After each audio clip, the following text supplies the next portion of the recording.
Now, faced with a series of earthquakes and signs of a magma propagation underground, Icelandic authorities evacuated a town of 4,000 inhabitants in the southwest of the country. Now, they fear a volcanic eruption either today or tomorrow, and emergency shelters and assistance centers have been set up in several cities. We can now bring in Julia Seeger to discuss this further. Could the town in question be seriously damaged? Indeed, it could. It's the port city of Grindavik in the southwest of the island, and authorities have decided to evacuate the town because there's been movement of magma underneath the Earth's crust, which is indeed a sign that there could be an eruption. Now, to understand this, we have to understand how volcanoes work. We need to look at planet Earth. So planet Earth, Delano, is kind of like a peach. It has a core. It also has a crust. This is where we live, made out of solid rocks. And underneath us, so this is the lithosphere. Now, underneath us is the asthenosphere. You still have solid rocks, but only because of the pressure that's being exerted by the crust. There you have temperatures that are going to go up to 1,300 degrees.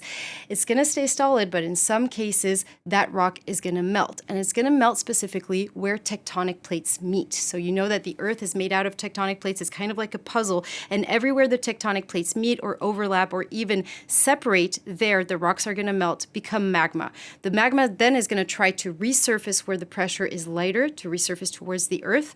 And every time it's going to do that, it's going to encounter obstacles like other rocks, and that's going to create earthquakes. And this is why there's been thousands of earthquakes in the last 48 hours in Iceland. It then goes up, of course, into the chimney of the volcano and erupts. Now, the problem is most tectonic plates are actually at the bottoms of the ocean, and that brings into the mix water and carbon dioxide. It creates a lot of vapor. It also creates magma that is going to be very viscous. And going up into the chimney, it's kind of going to clog up, if you will, and create somewhat of a cork. And like a pressure cooker, it's going to explode. And that creates the eruptions that we see where you have large clouds of ashes and gas, but you don't really have lava.